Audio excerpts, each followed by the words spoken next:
Bonjour à tous, bienvenue à l'église ce matin. On est content de vous accueillir malgré les conditions sanitaires qui nous obligent à porter un masque et à respecter les règles de distanciation sociale pour le bien-être de tous. Je vous invite à chanter avec nous. En fait, notre objectif, c'est de vous accompagner dans ce temps où on peut louer Dieu. Et on va chanter un premier chant de Paul Baloche qui s'intitule « Hosanna ». Un chant s'élève, les yeux se tournent vers toi. Alors, pour ceux qui viennent pour la première fois, peut-être que vous ne connaissez pas le mot, là, Hosanna. Hosanna, ça veut dire bienvenue. Et c'est comme ça qu'on a accueilli Jésus. Vous connaissez peut-être l'époque, la station des rameaux, où Jésus arrive à Jérusalem et on brandit des rameaux pour l'accueillir. Manière de dire bienvenue. Mais en fait, dans l'Ancien Testament, ça veut dire sauve-nous. C'est un appel au secours. Hosanna, s'il te plaît, sauve-nous. Tire-nous de là, sauve-nous. Et il y a une digression linguiste dans l'étymologie et la pratique de ce mot au fur et à mesure des décennies, des siècles. Et dans le Nouveau Testament, ça veut dire le salut est arrivé. Le salut est là. Notre salut est arrivé. Le salut de Dieu. Hosanna. C'est comme si un sauveteur demande « Sauvez-moi, sauvez-moi, j'ai besoin d'aide. » On imagine dans la mer avec la bouée, oui, quand est-ce qu'arrivent les secours? Il peut crier Hosanna. Mais quand les secours sont là, il crie Hosanna. Ouais, hurrah, ça y est, le salut est arrivé. C'est bon, je vais être sauvé. Et c'est ça le sens du mot Hosanna. C'est pour ça que nous, les chrétiens, on a l'habitude de prononcer des chants avec des mots d'origine hébraïque, comme ce mot qui représente tout ce que je viens de vous dire.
S'élève.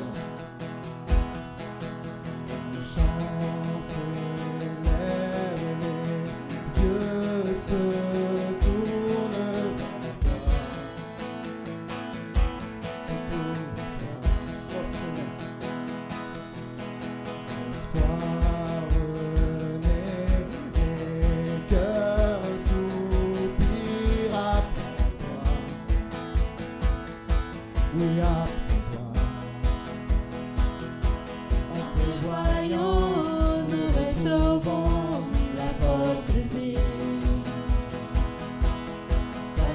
en ta présence, nos craintes fuient, elles s'enfuient. Hosanna, Hosanna, tu es le roi, le sauveur, à toi la gloire et l'honneur. Hosanna.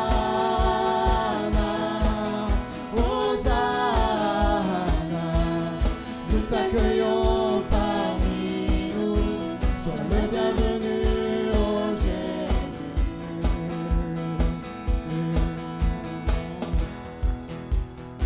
Entends le son des cœurs qui reviennent à toi,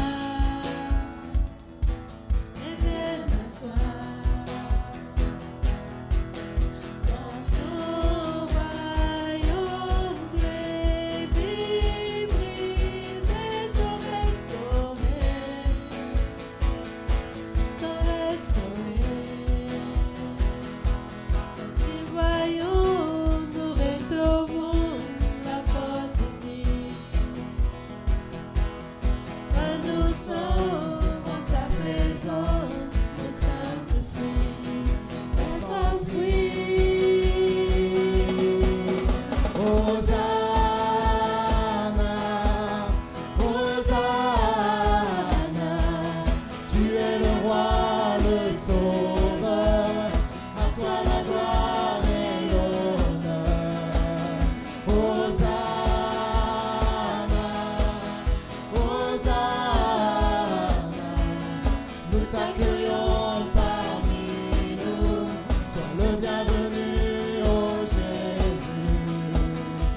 t'accueillons parmi nous. Sois le bienvenu, ô Jésus. Allez, tous ensemble. Hosanna, Hosanna. Nous t'accueillons. Tu es le roi, le sauveur. À toi la gloire et l'honneur. Hosanna, Hosanna. Nous t'accueillons parmi nous. Sois le bienvenu, ô Jésus. En te voyant, nous retrouvons la force de vie. En te voyant, nous retrouvons la force de vie. Amen, c'est vrai ça. En te voyant, nous retrouvons la force de vie. En te voyant. En te voyant, nous retrouvons la force de vie. Quand nous sommes en ta présence, nos craintes fuient, elles s'enfuient. Hosanna, Hosanna, tu es le roi, le sauveur, à toi la gloire et l'honneur. Hosanna, Hosanna, nous t'accueillons parmi nous. Sois le bienvenu, ô Jésus. Nous t'accueillons. Nous t'accueillons parmi nous. Sois le bienvenu, ô Jésus. Alléluia, Seigneur. Nous t'accueillons parmi nous. Seigneur, et toi, tu nous accueilles. Alléluia.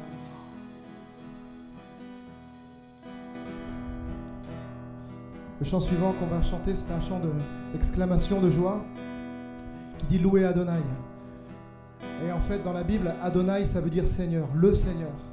Et c'est le mot qui a été utilisé pour remplacer le mot Yahvé, qui était trop sacré pour les Juifs dans l'Ancien Testament, pour prononcer le nom de Dieu. Chaque fois que vous lisez la Bible et que vous entendez, que vous voyez le mot Seigneur, notamment dans la Genèse, c'est le mot Adonai. Et notre Seigneur, c'est Jésus. Et dans la Bible, il est souvent comparé à un agneau qui s'est donné en victime pour nous, et au lion de Juda, faisant appel à la descendance de Jésus, de la tribu de Juda.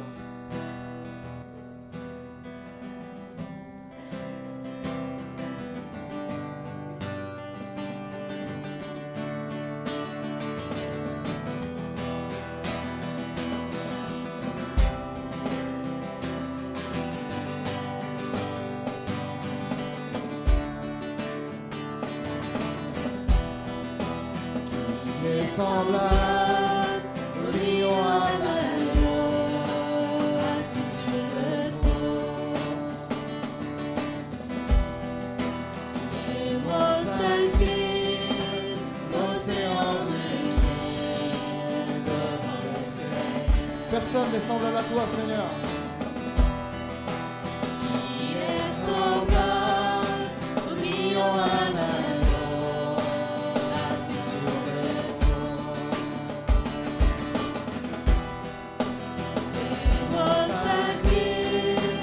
l'océan rugit devant le Seigneur. Louez Adonai,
Alléluia, Jésus. Qui est semblable au lion à l'agneau, assis sur le trône. Seigneur. Mon s'incline, l'océan rugit devant le Seigneur, qui est semblable, alléluia. Qui est semblable au lion à l'agneau, assis sur le trône. Mon s'incline, l'océan rugit devant le Seigneur. Louez Adonai, lever le soleil jusqu'à la fin du jour. Louez Adonai, toutes les nations du monde, les anges et tous les saints te louent. Adonai, du lever du soleil jusqu'à la fin du jour. Louez Adonai, toutes les nations du monde, tous les anges et tous les saints te louent.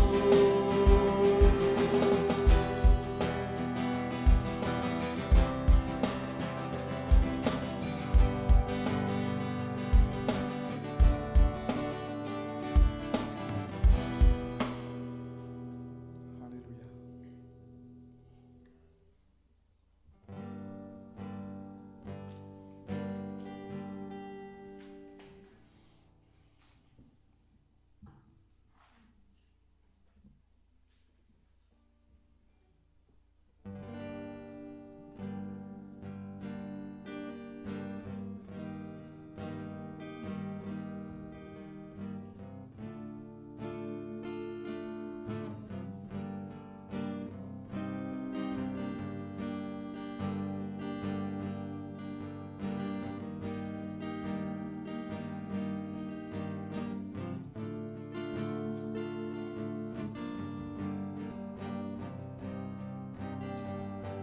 Ton amour, ta puissance, ta présence dans ma vie.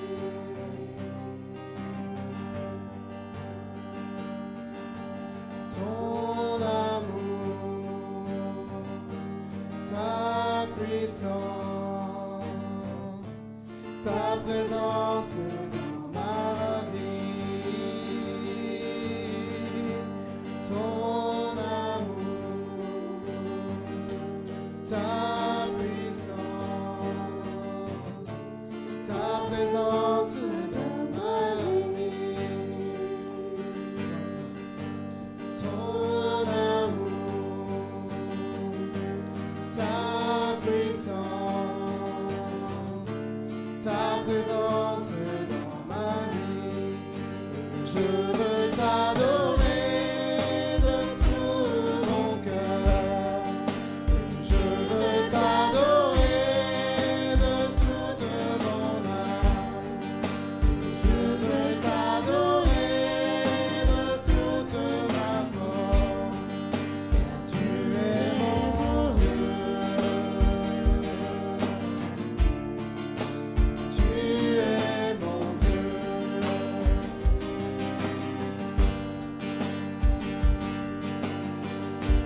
Ton amour, ta puissance, ta présence dans ma vie. Oh. Ton amour, ta puissance, ta présence dans ma vie. Je veux t'adorer de tout mon cœur. Je veux t'adorer de toute mon âme. Je veux t'adorer de toute ma force.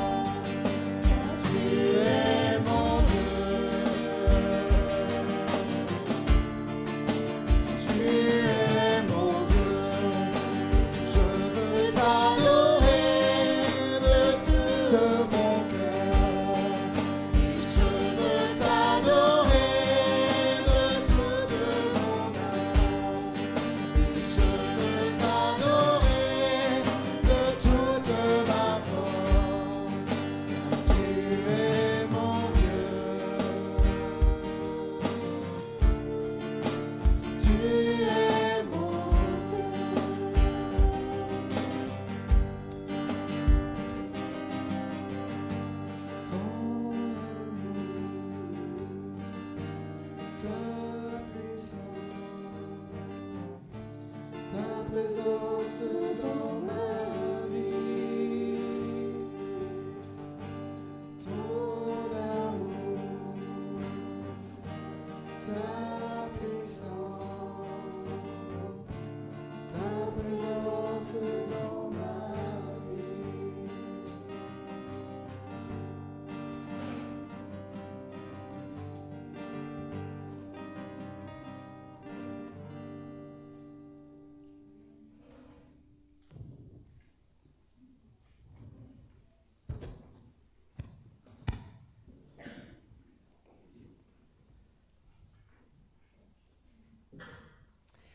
Merci vraiment au groupe de louanges. Je ne sais pas si vous avez été porté, en tout cas moi j'ai été porté ce matin et ça m'a vraiment encouragé. Je voudrais vraiment vous remercier pour cela. Et j'aimerais aussi donc vous souhaiter la bienvenue ce matin à tous ceux qui nous visitent et aussi eh bien, aux personnes qui sont là régulièrement chaque dimanche. Vraiment bienvenue, très content de vous revoir. La semaine a été longue et je ne pouvais pas attendre de vous revoir. Donc merci Seigneur pour ce temps. J'aimerais commencer en priant et puis j'aimerais après vous conduire dans un passage dans Matthieu chapitre 18, dont vous pouvez déjà, si vous avez une Bible avec vous, aller dans Matthieu 18.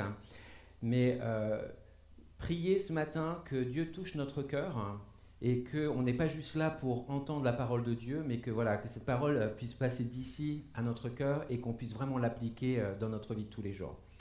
Merci Seigneur pour la joie de nous retrouver ce dimanche et de pouvoir chanter à ta gloire, de pouvoir te louer, te glorifier. Merci Seigneur pour ces chants ce matin qui nous touchent. Et c'est vrai qu'on veut te louer, te glorifier.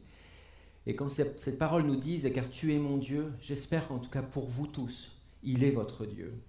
Et que Seigneur, vous le connaissez, que chaque personne te connaisse personnellement. Qu'on n'est pas en train de parler de religion ici, on est en train de parler d'une relation personnelle avec toi, Seigneur. Aide-nous à comprendre ce principe, à comprendre ta parole ce matin et à voir comment nous pouvons mettre tout cela en pratique, en musique dans notre vie cette semaine. Au nom de Jésus. Amen. Alors, comme je vous l'avais dit, aujourd'hui j'allais parler du pardon et savoir pardonner et apprendre à demander pardon. Pour moi, c'est quelque chose qui est très très important parce que je m'aperçois que, comme je vous le disais la semaine dernière, on avait partagé un premier message sur les divisions qui font vraiment mal. Chacun de nous, on a connu à un moment ou à un autre, ou peut-être que vous connaissez actuellement, dans vos familles, parmi vos voisins, parmi vos relations au travail, peu importe où, en tout cas des divisions, et ces divisions font très très mal.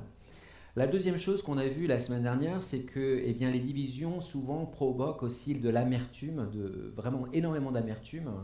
Et là encore, l'amertume est quelque chose qui fait beaucoup de mal. Le ressentiment qu'on a à l'intérieur de nous détruit. Et donc, j'aimerais aujourd'hui parler du pardon.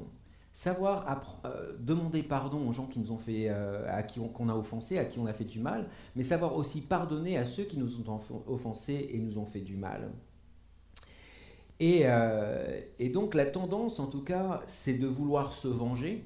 C'est vrai que généralement, quand on se sent blessé, on montre les crocs et on veut prendre sa revanche et on veut faire payer aux autres. Mais on sait très bien au fond de nous-mêmes que si vraiment on est à Dieu et si Dieu est dans notre âme, dans notre cœur, on ne peut pas agir ainsi. Ce n'est pas du tout ce que Dieu nous demande de faire. Il nous demande bien au contraire de travailler juste sur nos relations. Et une des choses qu'il nous demande de faire, c'est de savoir demander pardon et savoir pardonner. Donc c'est ce qu'on va voir aujourd'hui. Et je vous demande de suivre avec moi. Je sais que c'est peut-être pas évident, peut-être que ça va faire ressortir des choses en vous. Mais en tout cas, restez avec moi et puis vous allez voir qu'à la fin, on va avoir accompli quelque chose de beau. Dans Matthieu 18, versets 21 jusqu'à la fin, il est écrit « Alors Pierre s'approcha de Jésus et lui dit « Seigneur, combien de fois pardonnerai-je à mon frère lorsqu'il péchera contre moi? Est-ce que ce sera jusqu'à 7 fois ?» Et Jésus lui dit « Je ne te dis pas jusqu'à 7 fois, mais jusqu'à 70 fois 7 fois. C'est pourquoi le royaume des cieux ressemble à un roi qui voulut régler ses comptes avec ses serviteurs. Et quand il se mit à l'œuvre, on lui en amena un qui devait 10 000 sacs d'argent. Comme il n'avait pas de quoi payer, son maître ordonna de le vendre, lui, sa femme, ses enfants et tout ce qu'il avait, afin d'être remboursé de cette dette. Le serviteur se jeta par terre et se prosterna devant lui en disant « Seigneur, prends patience envers moi, je te paierai tout. » Et rempli de compassion, le maître de ce serviteur le laissa partir et lui remit la dette. Une fois sorti, ce serviteur rencontra un de ses compagnons qui lui devait 100 pièces d'argent. Vous imaginez la différence. Et il l'attrapa à la gorge et se mit à l'étrangler en disant « Paie ce que tu me dois ». Son compagnon tomba à ses pieds en le suppliant « Prends patience envers moi et je te paierai ». Mais l'autre ne voulut pas et alla le faire jeter en prison jusqu'à ce qu'il ait payé ce qu'il devait. À la vue de ce qu'il était arrivé, ses compagnons furent profondément attristés et ils allèrent raconter à leur maître tout ce qui s'était passé. Alors le maître fit appeler ce serviteur et lui dit « Méchant serviteur, je t'avais remis en entier ta dette parce que tu m'en avais supplié. Ne devais-tu pas, toi aussi, avoir pitié de ton compagnon comme j'ai eu pitié de toi ?»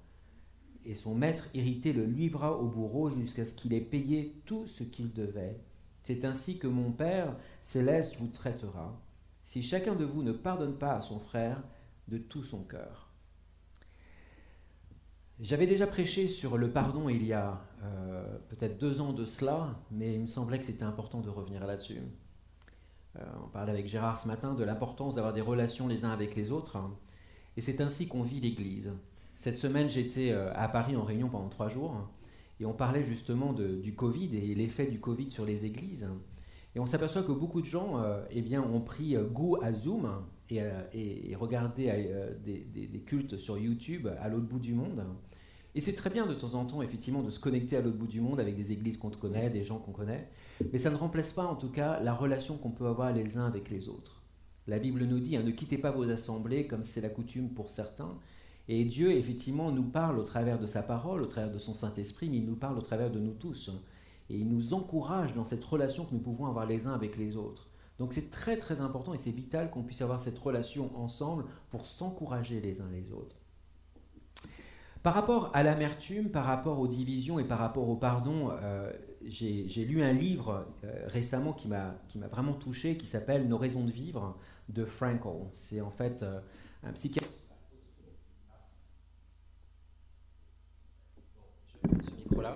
C'est un psychiatre autrichien qui est juif, enfin qui était juif, je crois qu'il est mort maintenant, j'ai pas regardé, enfin peu importe.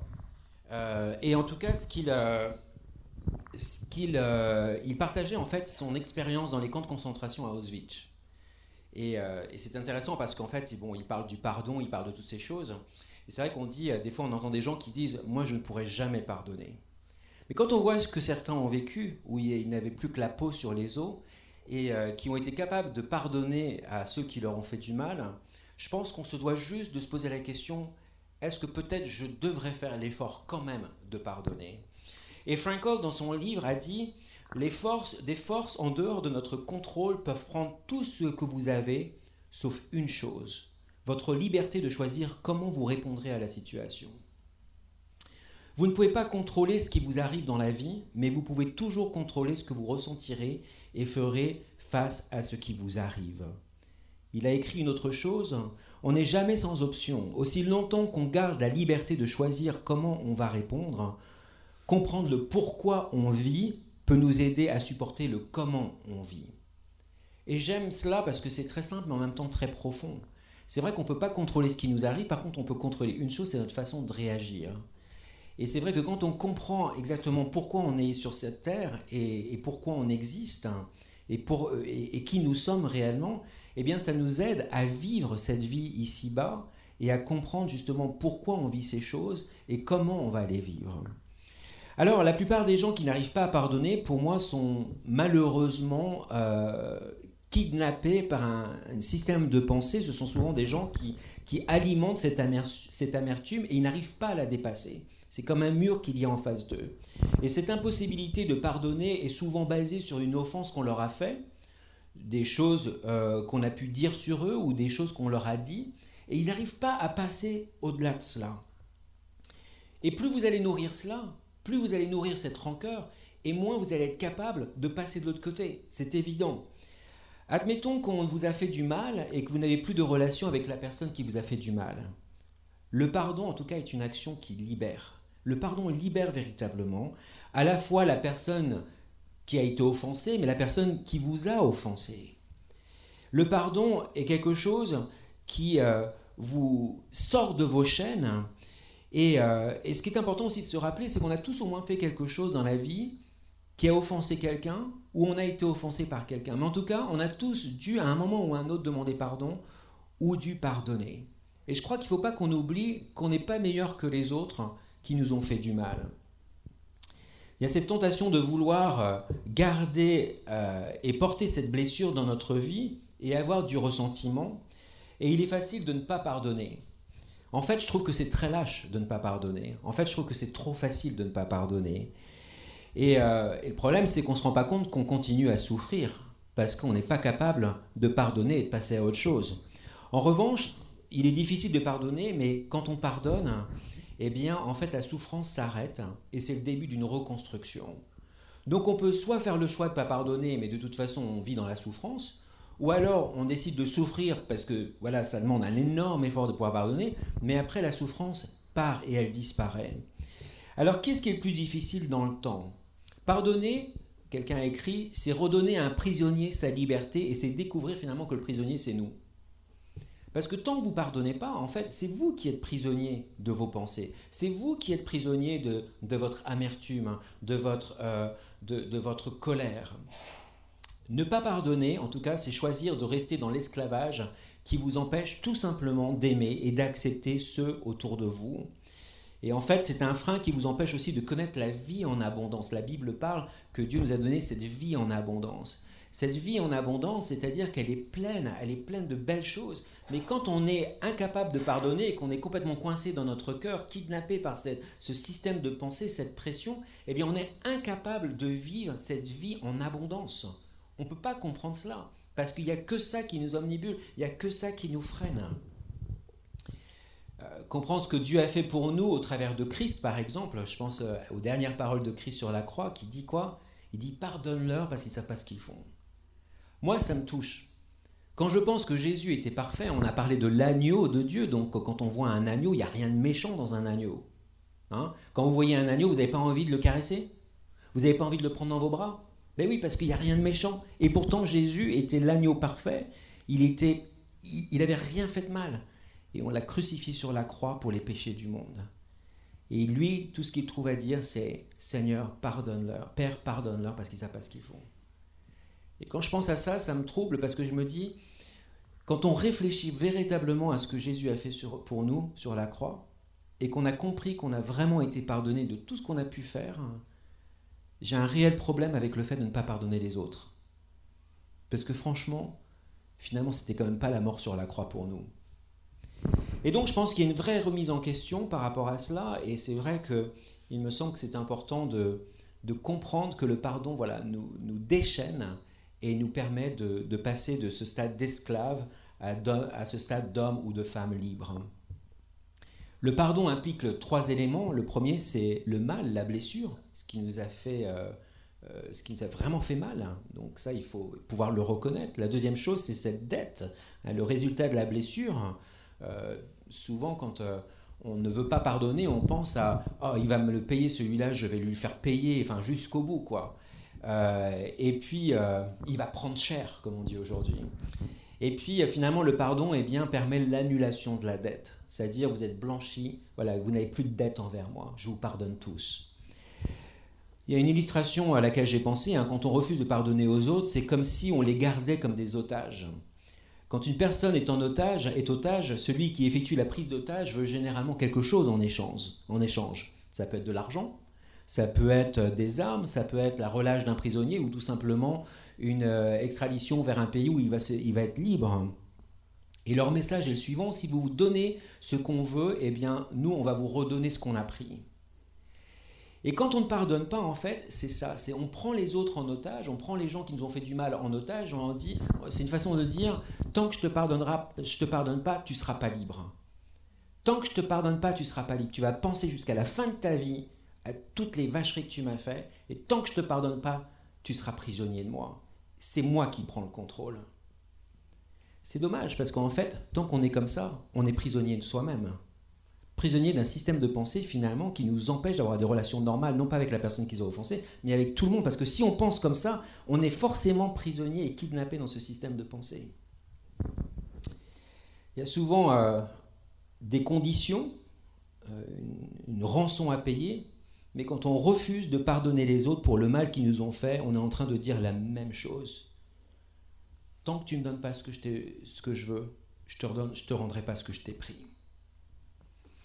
Matthieu 18, versets 21 à 35 est intéressant parce qu'il décrit un contraste dans les émotions et dans la façon de traiter le pardon. On parle de la colère et de la compassion. On parle de la prison et de la liberté. On parle d'un pardon presque choquant. Je pense à ce passage aussi, il n'est pas là, mais j'ai pensé à ça ce matin encore, Romains 12, 18. Il est écrit « S'il est possible, autant que cela dépend de vous, soyez en paix avec tous les hommes. » J'aime ce passage. Parce que vous voyez, ça ne dépend pas des autres. Ça dépend d'abord de vous. Et c'est vrai que si chacun de nous, on prenait conscience que la paix avec les gens commence déjà par nous, eh bien on serait dans un monde qui est bien meilleur aujourd'hui, et notamment dans nos églises. Le pardon, en tout cas, reflète la plus haute vertu humaine, à mon sens, car elle reflète clairement le caractère de Dieu. Rappelez-vous ce passage encore de Jésus sur la croix. Père, pardonne-leur parce qu'ils ne savent pas ce qu'ils font. Une personne qui pardonne est une personne qui est habitée du caractère de Dieu. Si le Saint-Esprit est en vous, il est impossible que vous ne puissiez pas pardonner à quelqu'un qui vous a offensé. On ne peut pas dire « je crois en Dieu », Dieu m'a donné une nouvelle vie, Dieu m'a donné une nouvelle naissance, je sais que j'ai la vie éternelle, je sais que je vais passer l'éternité avec Dieu, si vous n'êtes pas capable de pardonner à la personne qui est à côté de vous. C'est impossible que les deux habitent en vous. La Bible nous dit que notre corps, si on est croyant, si on a la foi en Jésus-Christ, eh bien que notre corps est le temple du Saint-Esprit. Et je suis désolé mes amis, mais si vous dites que vous avez le Saint-Esprit en vous et que vous n'êtes pas capable de pardonner la personne à côté de vous, ne me dites pas que le Saint-Esprit est en vous, c'est pas possible. Alors je peux comprendre que quand on est blessé, on a besoin de prendre des distances. Je peux comprendre cela. C'est tout à fait concevable que de laisser retomber la température parfois, de se recollecter, de réfléchir. Des fois, les blessures sont tellement profondes qu'on a besoin d'abord d'y faire face. Mais à la fin de la journée, on ne peut pas avoir le Saint-Esprit en nous et ne jamais pardonner à notre frère ou notre sœur ou à quelqu'un de proche de nous. C'est impossible, ça peut pas cohabiter ensemble. Donc on voit effectivement la profondeur du pardon. Dans les versets 21 à 22, il est écrit, alors Pierre s'approcha de lui et dit, « Seigneur, combien de fois pardonnerai-je à mon frère lorsqu'il péchera contre moi ? Serait-ce jusqu'à 7 fois ?» Et Jésus lui dit, non, c'est pas juste 7 fois, c'est 70 fois 7 fois. Vous imaginez, il n'y avait pas de calculatrice à l'époque. Mais vous imaginez Pierre en train de dire,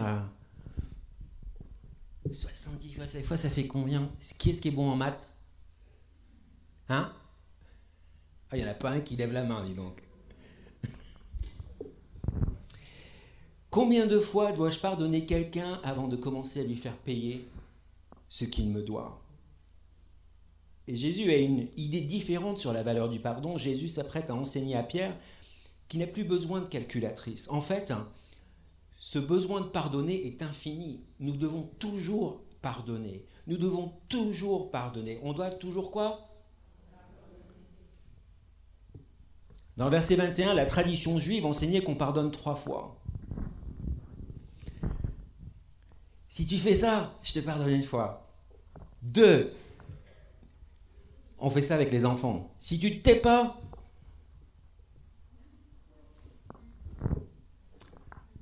mais la Bible nous dit que non, ça ne fonctionne pas comme ça en fait. La Bible nous dit qu'on doit apprendre à pardonner à l'infini. Verset 22 nous parle des termes de la grâce qui est à la fois impossible à mesurer car elle est illimitée. Donc 70 fois 7 fois, ça fait combien ? Hein ?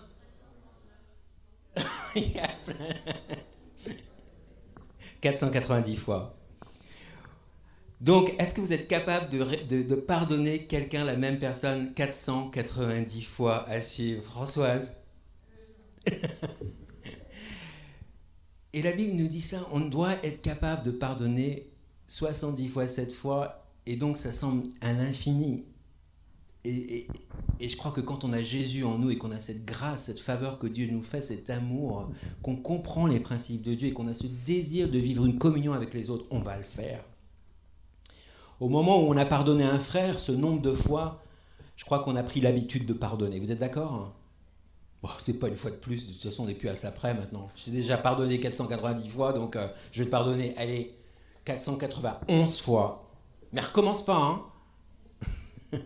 Quand on pense à la profondeur du pardon de Dieu, en tout cas, eh bien, on s'aperçoit que c'est un puissant fond. Et on voit après la description du pardon dans les versets 23 à 27, il est écrit « C'est pourquoi le royaume des cieux est semblable à un roi qui voulut faire rendre compte à ses serviteurs, et quand il se mit à compter, on lui en amena un qui devait 10 000 talents. Et comme il n'avait pas de quoi payer, son maître ordonna qu'il fût vendu, et lui, sa femme, ses enfants, et tout ce qu'il avait, et que la dette jusqu'à ce que la dette fût acquittée. Et le serviteur, se jetant à terre, se prosterna devant lui et dit « Seigneur, aie patience envers moi, et je te paierai tout. » Et ému de compassion, le maître de ce serviteur le laissa aller et lui remit la dette. Et donc on voit que 10 000 talents dans l'économie à ce moment-là, un homme, juste pour vous compreniez, un homme aurait dû travailler 20 ans pour gagner un talent. Imaginez 10 000 talents, le nombre d'années qu'il aurait fallu travailler. En termes de pouvoir d'achat, aujourd'hui, ça serait probablement l'équivalent peut-être de 10 millions d'euros. Donc le talent, en tout cas, était la monnaie d'échange la plus haute dans ce monde, la plus importante, et c'est presque à la limite du concevable, ce que l'esprit pouvait s'imaginer. Et qu'est-ce que Jésus essaie de dire ici ? Le nombre est tellement vaste, il est tellement grand, un montant tellement incalculable, une dette tellement impayable, que ça demande un véritable miracle. Une dette impayable représente la dette du péché de chaque personne.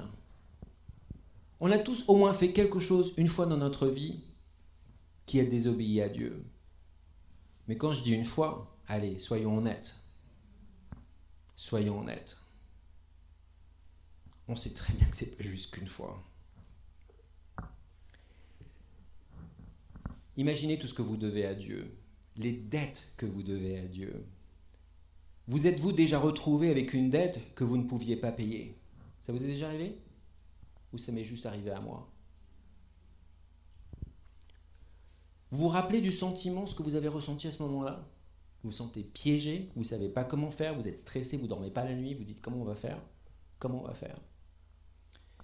Et pour enseigner à quoi ressemble le pardon dans le royaume des cieux, eh bien, l'histoire de Jésus contraste le pardon du point de vue humain et la façon dont l'homme évalue les choses.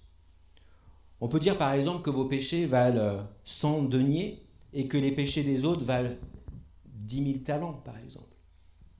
On a souvent tendance à nous comparer aux autres et on se dit « Ah oui, mais moi, bon, c'était pas si pire que ça quand même. » Mais t'as vu l'autre là ? T'as vu l'autre ? Non mais pour qui il se prend ? Pour qui il se prend ? Et donc on a toujours tendance à relativiser les choses pour nous, à trouver des excuses et se dire « Oh ben c'est pas si pire, hein !» Et puis l'autre, dès qu'il fait un truc, et on est incapable de pardonner. Cependant, penser de cette manière, c'est passer complètement à côté de la leçon que Matthieu 18 est en train de nous enseigner là aujourd'hui. 100 deniers, c'était l'équivalent de 3 mois de salaire. Ce n'est rien en comparaison de ce que Dieu nous a pardonné. Vous êtes d'accord avec moi ou pas ? Que vous croyez ou pas ? Que vous croyez en la Bible ou pas ? Mais juste l'exemple est intéressant. On ne comprend pas complètement l'évangile, la bonne nouvelle de Jésus-Christ, tant qu'on ne voit pas que nos péchés contre le Dieu saint sont une bien plus grande injustice que n'importe quelle autre injustice qui nous a été faite. Matthieu Henry a écrit « Si c'est la mesure du pardon que le disciple a reçu, en parlant du pardon de Dieu, toute limite qu'il montre dans le pardon à son frère est impensable. » Si on comprend ce que Jésus a fait pour nous, quand on est en train de dire « je ne suis pas capable de pardonner à mon voisin », c'est impensable. Je dois me voir dans les souliers de celui qui a une dette de 10 000 talents. L'appréciation d'une dette immense qui nous est pardonnée. Nos péchés contre le Dieu saint forment la base, en tout cas, et le point de départ pour le pardon des uns et des autres. Il y a un fait concernant le pardon, c'est que sans comprendre la profondeur de notre péché contre Dieu et la richesse que nous avons en son pardon envers nous, eh bien nous ne serons jamais capables de leur pardonner. Il faut d'abord se voir soi et voir comment on était nous avant de connaître Christ et de se rappeler dans la condition dans laquelle on était. Et quand on comprend que Jésus est mort sur la croix pour nous et pour ce qu'on a fait et qu'on est pardonné, qu'on est libre, ça change notre regard sur les autres. C'est assez facile pour moi de me rappeler quand j'avais 21 ans et que je n'étais pas croyant. Oh, le bon Dieu, il ne fallait pas m'en parler. Le bon Dieu, ne m'en parlez pas. La religion, ne me parlez pas de la religion. Mais j'avais une haine à l'intérieur, j'avais une colère à l'intérieur, j'avais envie de me venger contre tout le monde. L'animosité, l'amertume, tout ça, tout était mélangé dans ma tête. Et quand j'ai décidé de croire en Jésus-Christ et que j'ai compris que mes péchés me séparaient de lui et que je pouvais être libre en Jésus-Christ, ça m'a complètement transformé. Je me suis senti libre. Mais c'est formidable de pouvoir se revenir en arrière. Des fois, je ne suis pas quelqu'un qui dit « regardez en arrière ». Mais c'est important de revenir en arrière parfois et de se rappeler où on était, comment on était, qui on était. Parce que quand on se rappelle ces choses et qu'on comprend le pardon de Jésus, la liberté qu'on a en Christ, comment on peut ne pas pardonner aux autres?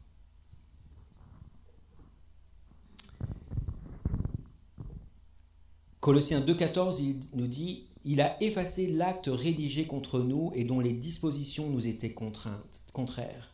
Il l'a supprimé en le clouant à la croix. » Et ça, c'est Colossiens 2,14. Le mot grec pour traduire l'acte rédigé fait référence à un certificat de dette dans lequel l'homme qui a des dettes reconnaît ses dettes. On vous a déjà fait signer des reconnaissances de dettes? Vous savez, vous demandez de l'argent à quelqu'un et puis il dit « je veux bien te prêter, mais tu signes ça, ce papier-là. » Tu sais très bien que tu ne vas pas t'en tirer comme ça, quoi. Il va falloir rembourser à un moment ou à un autre. En plus, si ça passe devant un notaire. Tout homme doit à Dieu une dette impayable pour avoir violé la loi et il est donc sous la sentence de mort. Tout le monde a au moins péché contre Dieu et donc tout le monde a une dette contre Dieu. Romains 3, 23 nous dit car il n'y a pas de distinction. Tous ont péché, ils sont privés de la gloire de Dieu. Vous me dites que vous n'avez rien fait de mal contre Dieu. La Bible dit le contraire. Tout le monde.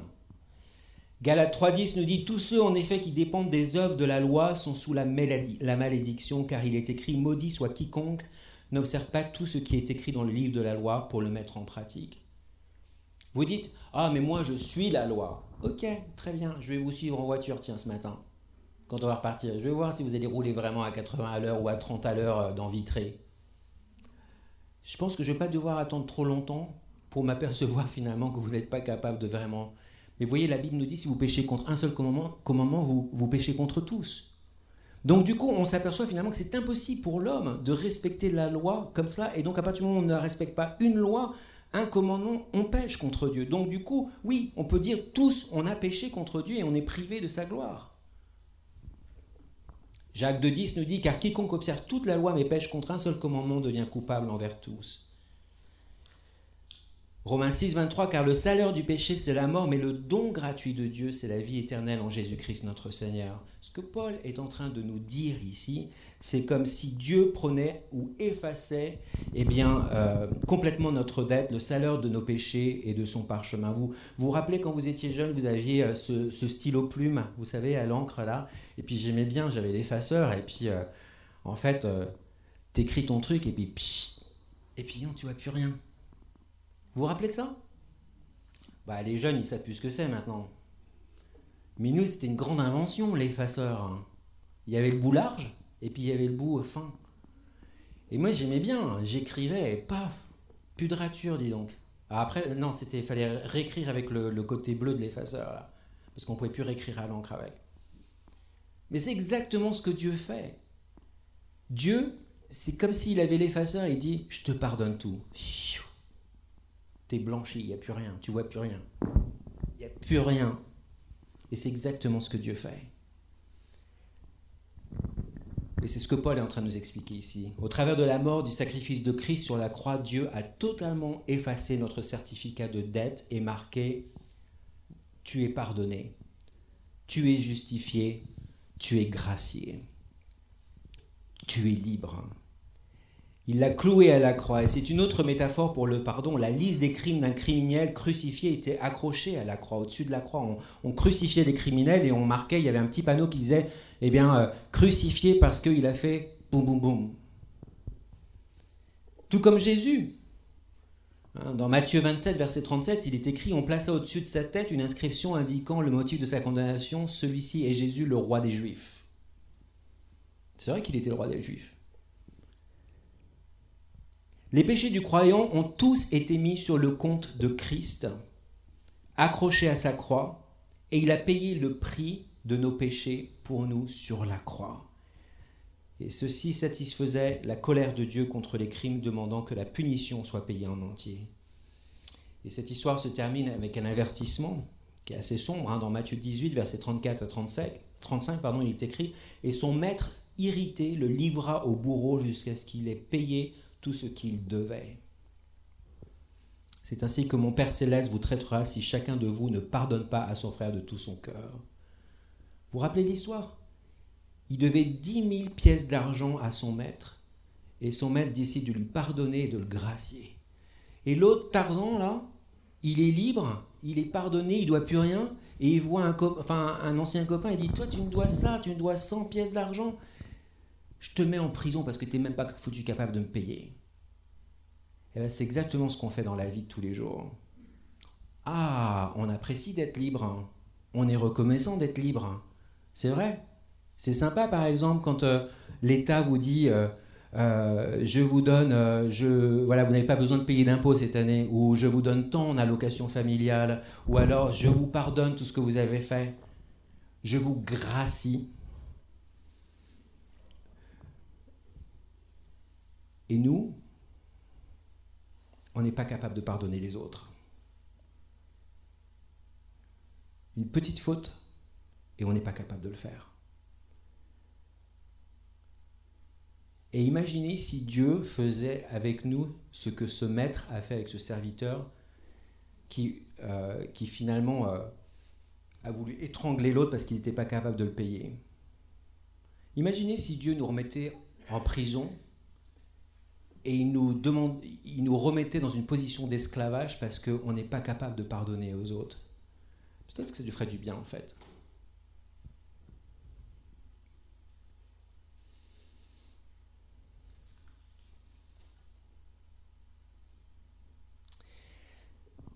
Le pardon doit être donné.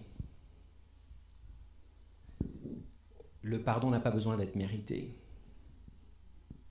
Si vous attendez que l'autre personne mérite votre pardon, vous pouvez attendre longtemps. Et rappelez-vous, c'est vous qui allez être esclave à la fin de la journée. Mais le pardon n'est pas basé sur la base du mérite. C'est tout simplement quelque chose qu'on donne par obéissance à Dieu, selon les principes de Dieu. Même si à l'intérieur de vous, vous dites c'est pas juste, la vie n'est pas juste, malheureusement. La vie n'est pas juste. Mais Dieu nous demande d'obéir. Le pardon est une soumission de la foi à la vérité et non à la chair.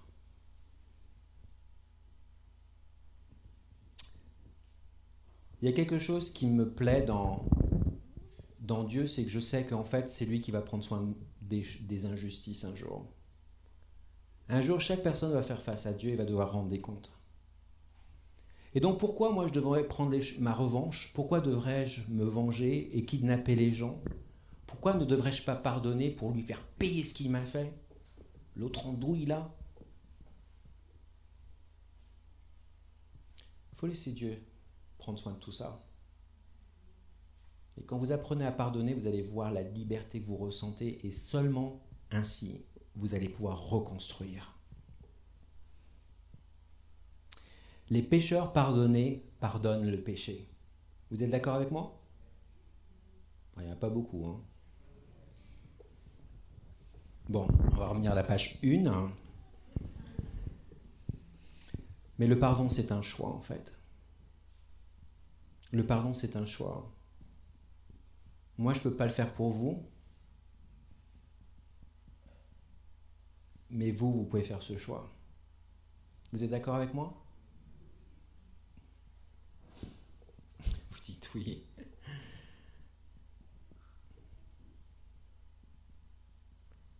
On va prier. Je vais demander au groupe de louanges de venir et on va chanter 2 autres chants. Après, je passerai aux annonces, mais j'aimerais vraiment prier pour vous. Seigneur, merci infiniment pour ce texte qui nous montre combien c'est si facile de se mettre à genoux devant toi et te demander pardon. Et c'est tellement difficile de pardonner aux autres. Et quand on pense à l'exemple de cet homme qui devait 10 000 talents, 10 000 pièces d'argent à son maître, et son maître lui a pardonné, lui a effacé sa dette, et lui, il n'est pas foutu capable de pardonner à celui qui lui doit 100 pièces d'argent. Et c'est tellement le reflet de notre vie, toujours en train de tirer la couverture de notre côté, toujours en train de condamner et critiquer les autres, alors que nous, on n'est pas mieux, voire peut-être pire. Aide-nous, Seigneur, à comprendre que, oui, la vie n'est pas un long fleuve tranquille. Forcément, il va y avoir des choses qui vont être dites, faites contre nous et qui vont nous blesser. Et on a le choix soit de laisser l'amertume se développer, ou alors tout simplement d'apprendre à pardonner. En tout cas, moi, je préfère pardonner parce que j'ai vraiment envie d'être libre. Et j'ai pas envie de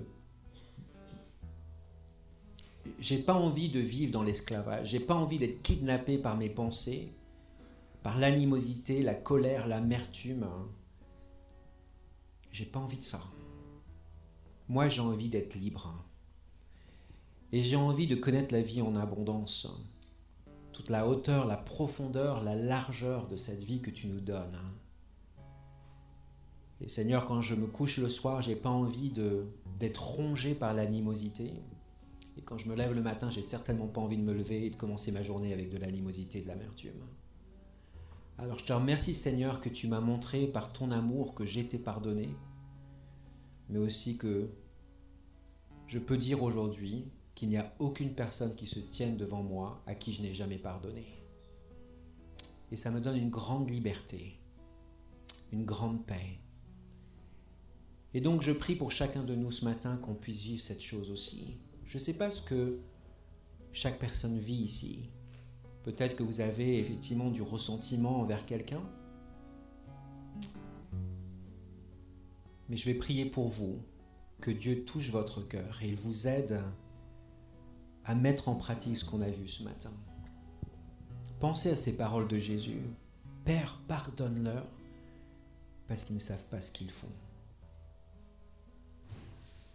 Aide-nous, Seigneur, à pardonner notre prochain.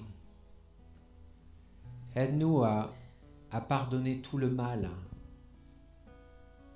qui nous a été fait, afin d'être libres. Merci encore, Seigneur. Amen.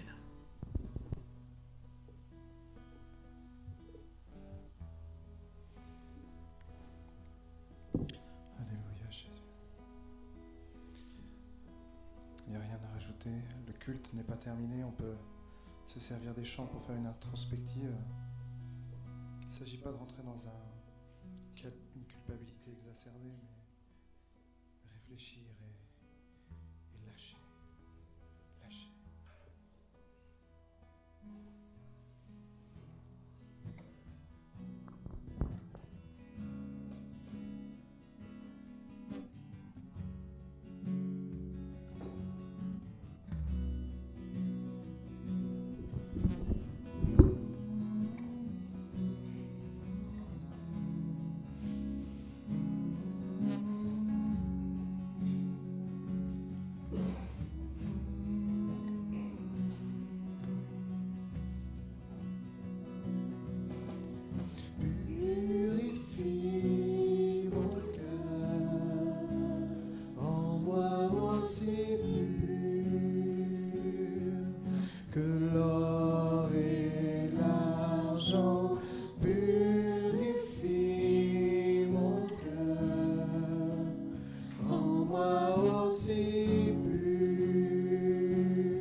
choisi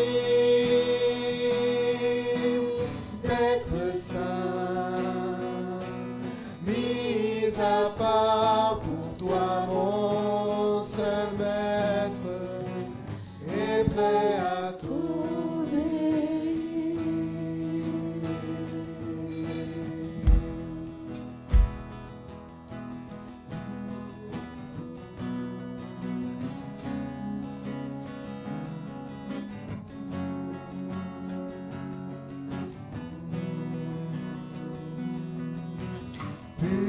purifie mon cœur, ôte ma souillure et sanctifie-moi. Purifie mon cœur, lave mes péchés cachés, feu du fondeur. Je n'ai qu'un désir, être saint,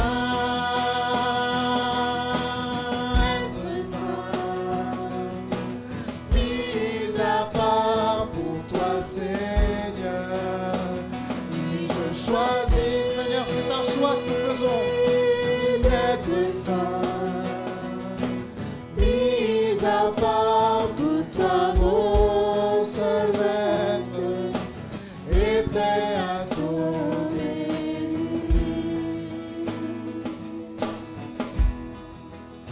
Peut-être que tu penses à un membre de ta famille, un ami, un collègue de travail, peut-être quelqu'un même dans l'église. Peut-être que ça va coûter, peut-être que tu te dis que c'est trop fort, c'est trop difficile. Mais Dieu est plus grand que la difficulté que tu traverses, il peut t'aider. Alléluia, on peut rechanter une fois la première strophe. Si tu as envie ici, si tu veux pardonner, beaucoup de gens ont dit Amen tout à l'heure quand le pasteur a dit, vous êtes prêts à le faire? Maintenant tu peux le faire au travers de ce chant et demander de l'aide à Dieu. Purifie mon cœur, aussi pur que l'or et l'argent. Purifie mon cœur, rends-moi aussi pur que l'or, feu du fondeur. Je n'ai qu'un désir, être saint,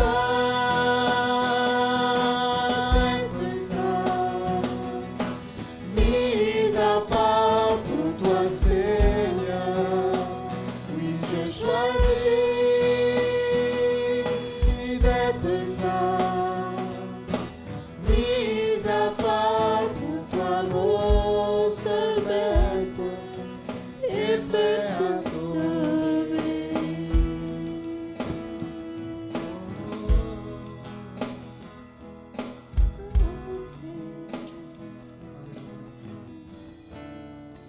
Des fois, on ne sait pas comment prier, mais Jésus nous enseigne le Notre Père et on peut chanter le Notre Père.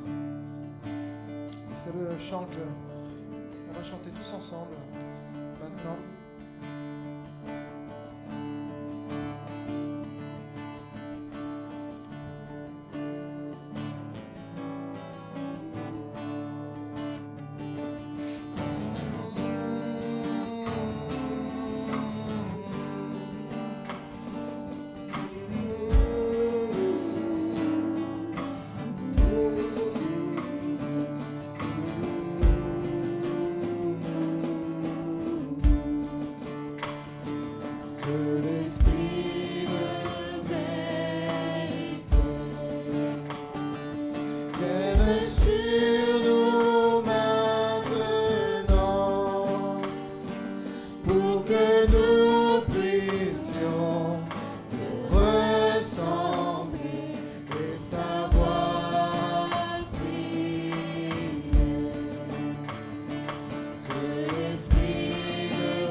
Notre Père qui est aux cieux, que ton nom soit sanctifié.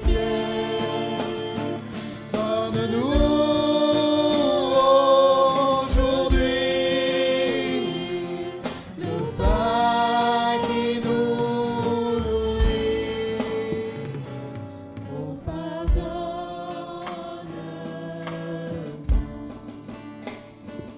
Oh, pardonne-nous.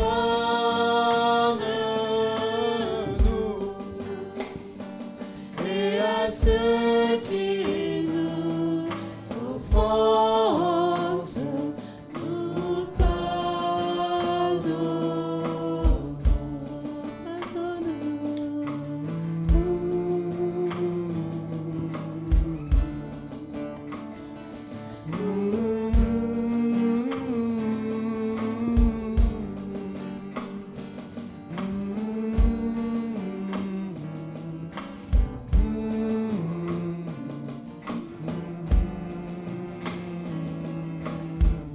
S'il te plaît, Jésus. Oh, pardonne. S'il te plaît, Jésus. Oh, pardonne-nous.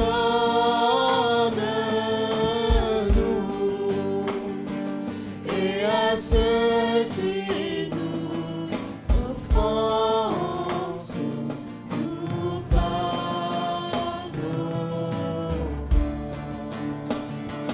Notre Père qui est aux cieux, alléluia, que ton nom soit sanctifié.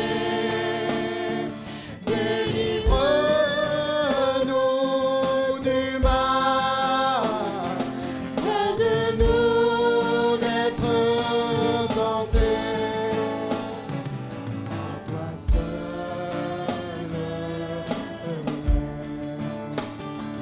à toi seul, à toi la puissance, la gloire au siècle des siècles. Une dernière fois. À toi seul. Règne en nous, Jésus. Prends toute la place. À toi seul, Écoute ton Église, Seigneur Jésus. à toi la puissance, la gloire au siècle des siècles.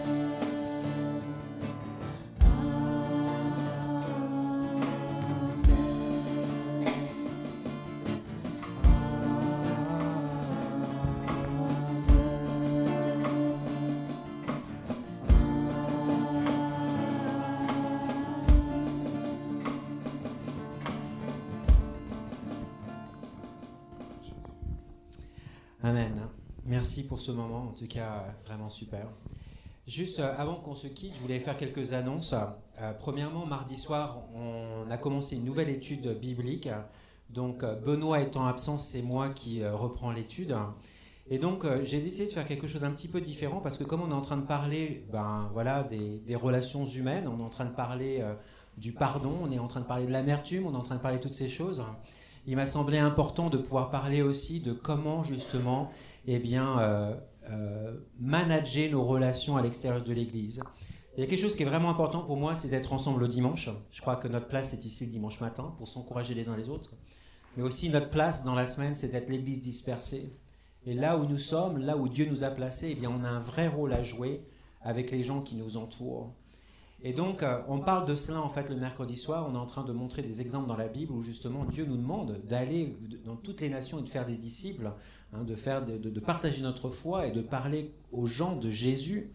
Mais comment on fait ça quand on est seulement habitué à être ensemble le dimanche matin et à parler de Jésus, à chanter ensemble, mais on n'est pas capable de le faire à l'extérieur? Donc on parle de tout ça le mardi soir.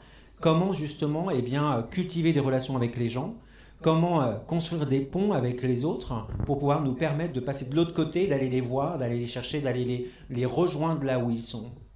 Si on attend que les gens viennent à l'église, bon, merci Seigneur, il y en a quelques-uns qui viennent, mais si on attend, on peut attendre longtemps. Moi, mon rêve, c'est de voir que cette église, ce bâtiment soit tellement petit, soit on le démolit et on reconstruit quelque chose de beaucoup plus grand, ou on achète ailleurs quelque chose de beaucoup plus grand. Mais moi, ce que j'aimerais, mon rêve, c'est de voir finalement tout vitré, et bien suivre Dieu. On sait que c'est une utopie, on sait que c'est un rêve, peut-être complètement farfelu, mais j'aime rêver. Et les rêves, ça passe des fois par la réalité. La réalité, c'est qu'il faut d'abord commencer à avoir des relations autour de nous, construire des ponts pour pouvoir partager notre foi avec les gens dans notre vie de tous les jours. Et je crois vraiment que c'est possible. Donc on parle de ça le mardi soir. Je suis content, mercredi soir, on reprend les études à Châteaubourg. Wouhou! Donc c'est chez Jean-Claude et Gabi. Alors c'est pas exactement à Châteaubourg, c'est à Saint-Melaine. Mais Jean-Claude, Gabi, vous pouvez lever la main? Et donc, ceux qui sont à côté de Châteaubourg, si vous voulez venir mercredi soir, voilà, c'est chez Jean-Claude et Gabi. Si vous voulez savoir où c'est, ils peuvent vous expliquer. Jeudi matin, il y a la réunion de prière des dames. Je crois que c'est à 9h. Je ne sais plus. Laurence n'est pas là et Joséphine n'est pas là. En tout cas, il y a réunion des dames. Si vous voulez venir jeudi matin pour prier, eh bien, en tout cas, vous téléphonez soit à Laurence, soit à Joséphine. Elles peuvent vous renseigner sur l'horaire. Et samedi matin, nous avons autrement donc une réunion de prière en fait. Donc c'est un moment où voilà, on partage un peu quelques lectures de la Bible. On prie les uns pour les autres et on prie pour l'Église, et on prie pour notre communauté, on prie pour Vitré, on prie pour les autorités de Vitré, on prie on prie. Je vous invite vraiment à venir. Et puisque je suis en train de parler de prier, je vais vous demander de vous lever et je vais prier une dernière fois pour vous cette semaine.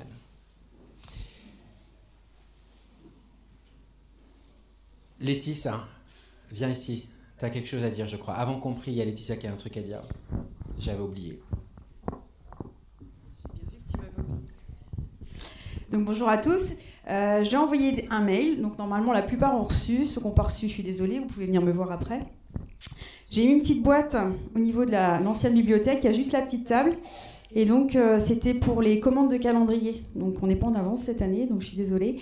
Donc, ceux qui ont l'habitude de commander des calendriers, on fait une commande groupée. Donc, cette fois-ci, je prends le règlement en même temps que la commande. Donc, pensez-y et réfléchissez au nombre qu'il vous faut, aux personnes à qui vous voulez offrir des calendriers pour évangéliser. C'est un super moyen aussi.